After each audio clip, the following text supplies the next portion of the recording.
Anything said in this video is not by a medical doctor or a medical professional. Information in this video should not be seen as medical treatment, but should be seen as advice, shared experiences, and perspectives from experienced diabetics or others within the video and organization. If you have any questions regarding medical treatment, please contact a doctor or medical professional. If you have an emergency, please contact 911. Thank you.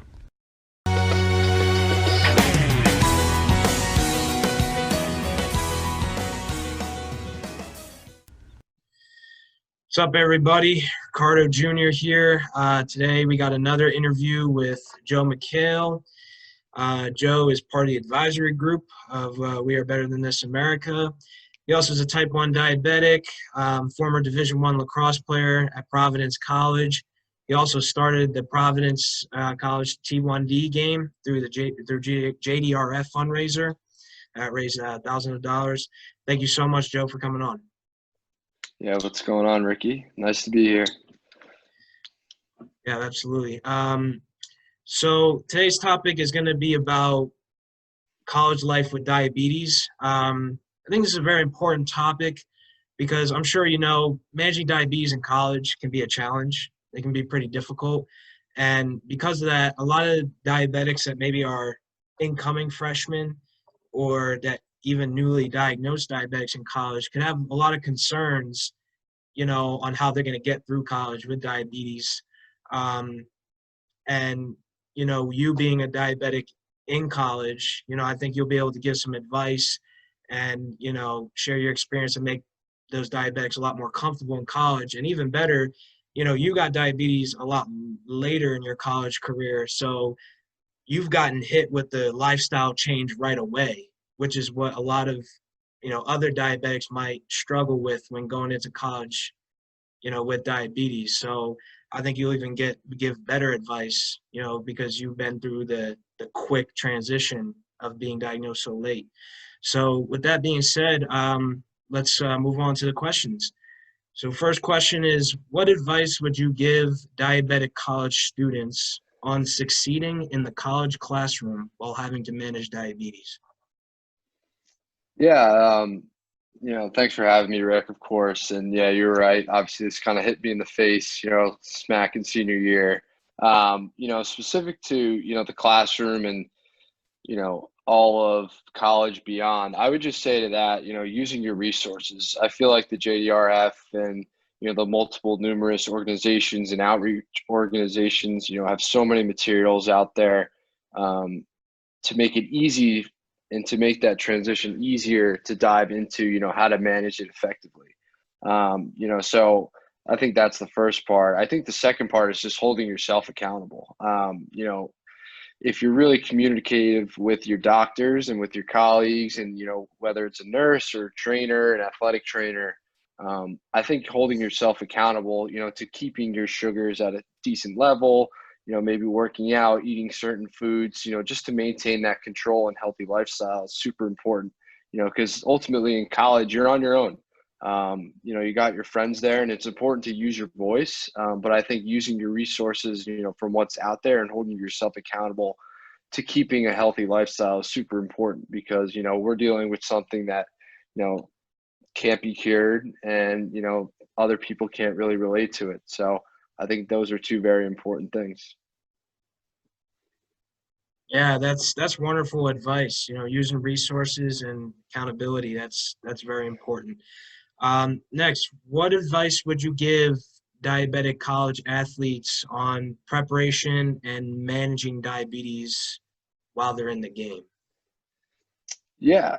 So I think, before practice or games, the good thing we had at Providence College, what you'll run into is, you work very closely with your trainers. I think the trainers and the coaches, once they were informed of the disease and, how to treat it and, symptoms of being too high or too low, they got a stronger idea of what I needed to do to succeed. So that, again, goes back to holding yourself accountable and, using the resources that your athletic department might have.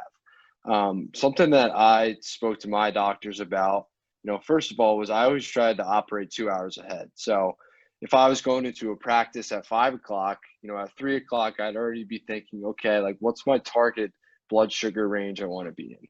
I always tried to shoot for like 180 and above, for example. So, for that 2 hour period, I would position myself, whether that's taking a temporary basal rate to, drive sugar back up because you're going to work out, maybe eating something because, you're dropping a little bit lower later in the day, which typically happens to me specifically. It was just kind of positioning myself that way and thinking ahead. Because, when you're out on the lacrosse field, the football field, basketball court, that's a lot of impact training on your body. And other people don't have to worry about that. And obviously when you get too high or too low, you're subject to injuries and, even going as far as like passing out. And that's just something you don't want to deal with. So I always tried to work 2 hours ahead. And the second thing is, along with keeping your trainers and, your coaches in the loop, keep your friends and your teammates in the loop. The second I got diagnosed, I kind of told all of my teammates at once. I was like, hey, this is what I need from you. Like, if you had my back, that would be great. There'd be often times where, my friends would easily just pick me up and say, hey, like, you feeling okay? Like, do you need this? Do you need food on this trip? What do we need to do to help you be the best version of yourself? So I think that's super important as well. Yeah, that's awesome. You have a great support staff, and you're on top of the preparation, and you knew what you had to do. That's great advice. Thank you. Um, Also, should diabetic college students be worried about food options in cafeterias? And are there enough food options for diabetics to maintain good blood sugars? Um, I think that's an interesting point. There are so many different food variations today. Obviously, a lot of people are gluten-free, dairy-free, and I think cafeterias in general do a good job of keeping I guess, diverse selection of food and drink items in a cafeteria. I think specifically for diabetics, it's important to know what you're putting in your body. And I think the basic food options that cafeterias do provide allow you to do that. However, if any advice for any cafeterias or any, food vendors that are in college campuses, maybe providing low carb options for diabetics, and whether that's yogurt or, bread, certain pastas, stuff like that, I think that would be helpful. But again, I think more so um, with the amount of options that are presented, such as wheat and grain related foods and, drinks that are low sugar, low carb, that are usually in college campuses. I think there's a pretty substantial working ground you can use to, maintain a healthy lifestyle and maintain target blood sugars that way. Obviously, there's always room to improve, but I think it's manageable with the options provided today, at least in my experience. Yeah, that's pretty great news to hear. Yeah, a lot of diabetics might have a concern about, if the food options are good enough, and that's good that, at least from what you've seen, that they do a good job of that. Thank you for that. Also, where and how would diabetics in college get their diabetes supplies? Now, this is a tough one. This is specifically is a very tough one because, you're not at home where you have maybe, they might not expect a pharmacy to be 10 minutes, 5 minutes from them. So where are they going to get their supplies? Yeah, luckily enough, being a lacrosse player, my parents came to most of my games, and even if they didn't, they were more than happy to ship materials to me. Besides that, with Dexcom and Tandem Materials and the Novolog and Atlantis that one may need, for example, I would just have that rerouted to the college campus. In that sense, obviously, it's very important to stay ahead of the curve and not run out of supplies. Again, to maintain that target blood sugar and stay and remain healthy. So I think that's important to make sure, again, you're staying on top of stuff like that and holding yourself accountable to be prepared for anything that could occur. Now, for simple things like glucose and Gatorade, that's a little bit easier to find because you can find that at a local CVS or a Walgreens, Rite Aid. So be it. So I think that was important and was a good balance. If I ever needed something, my parents were easily able to ship it from home, not only for me, but they're also diabetic. So again, I had a good support system that way. But, for someone that's not dealing in that case, I was very proactive with suppliers that I needed. And, with the trainers and stuff like that, I kind of just kept everyone in the loop and, made sure I had the materials I needed to succeed both on the field and off the field. But again, it's important to stay on top of that stuff, to remain healthy and make sure no risks pop up from not having the materials that you need. Yeah, great advice. Like I said before, that you might not have a pharmacy, right next to you like you used to when you're at home with your parents to go get that. So keeping it connected, then the college and having loop with your support system is great advice. Um, what would you say to a college diabetic who may be worried that diabetes could affect their social life? Yeah, I think this is a good one because, for me, I think the most important thing was just being upfront with people. When I came back after all this happened, I got diagnosed around Thanksgiving of senior year, but I was straight up with all my friends. I was like, this is what's happening with me. This is what I need from you guys. And, if you have any questions, feel free to ask me. I think, with any autoimmune disease, it's kind of tough to come out and say stuff like that, because obviously there is no cure and it's something that you have to deal with. And it's just life. That's just life. But, I think just being open and communicating with your peers about what you have going on makes it a lot easier of a transition rather than holding that in and maybe people asking questions why you can't drink certain things or you can't eat certain things or do certain things. So again, I think keeping an open line of communication with your peers and your friends is super, super important. And ultimately, it'll make you feel a lot more comfortable too in those social settings. Yeah, that's great advice. As diabetic advocates, we always preach that you should never be ashamed that you have this disease, because at the end of the day, it's your life and it's part of your health. So that's great advice that you gave for maybe incoming diabetic freshmen in college that may be worried about that. Um, Also, do you think college diabetics can manage their diabetes well using insulin needles throughout their college career, or do you think they should look to transferring to an insulin pump? I think it depends. In a case where, you've had the disease for a while and you kind of understand the ins and outs, it may be more effective to use a pump. Specifically for me, I didn't choose to go to a pump and rather just stuck to a CGM and finger sticks because, I was still so new and, dealing with being an athlete and balancing everything else, to transition to a pump that I didn't really understand. And, once you get a pump, for listeners that don't know, it takes a month or two to figure it out and to figure out what the right balances are. Um, and insulin needles in general are a better starting point for that. So I think it just depends, on the situation that you're dealing with. Since graduating, I obviously transferred to a pump, and it's a much better lifestyle and it's easier to maintain. But as a new diabetic, quote unquote, at the time, being on the needles and being, kind of transitioned in that way, I think was a lot easier for me.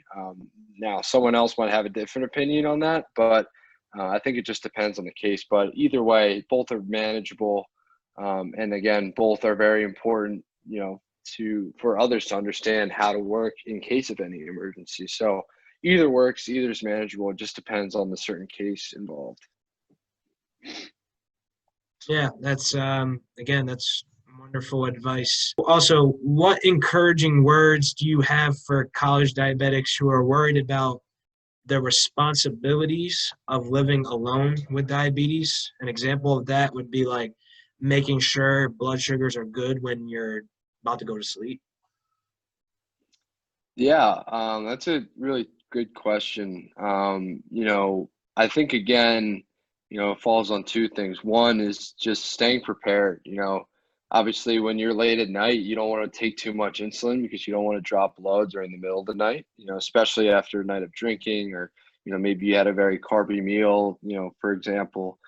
So again, just holding yourself accountable and always thinking ahead was really important for me. And I think it's very important in general. And just knowing, how your body reacts to certain things and, knowing how your body reacts to the insulin that you do take. So I think that's one part. in response to living alone, again, I would just say build a network and, keep people in the loop. If, if you do wake up, in the middle of the night and your sugar's low or your sugar's too high, someone needs to know what's going on. You need to have someone to call. You need to have someone to help out if you need it. So I think just building a network and just being open and honest about what's going on, again, is super, super important, along with my first point of, remaining accountable to yourself and staying on top of everything.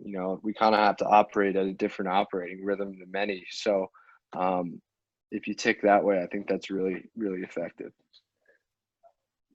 Yeah, tying back to accountability, preparation, yeah, it's super important. Thank you for that.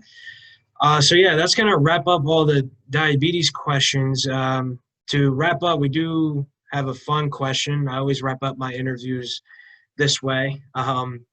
So my fun question for you is, if you were to hang out with a celebrity for one day, who would it be and why? Celebrity for one day. I think it would probably be The Rock. Like, Rock just feels like he's the man. Like, he works out like a maniac. He seems like he's on top of his stuff. Drinks a lot of tequila. So I think hanging out with him and the biggest movie star in the world and hearing some of his experiences, from when he played football at Miami to the different places he's been, would be really, really cool. So I guess that would be my answer for that. Awesome, awesome.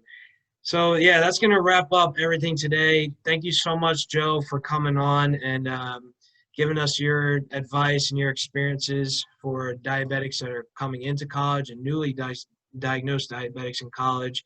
Like I said before, this can be, there can be a level concern for these people coming into college, and I think what your advice and your experiences that you shared, kind of put that weight off their shoulders. And I think it's going to help a lot of people out managing their diabetes while in college. And, like I said, you kind of got smacked in the face with it, right away. And you had to, adjust your life right away when getting diagnosed senior year. So that's great that you're able to come on, give advice, for our audience and for other diabetics going to college on, here's what you need to do so you can manage your diabetes well in college. So yeah, like I said, that's going to wrap everything up. To my audience, make sure you go to the donate tab and donate, especially with this COVID pandemic going on. We need the donations coming to give these diabetics the resources that they need. So yeah, that's going to wrap up everything. Tune into the next video, and thank you so much.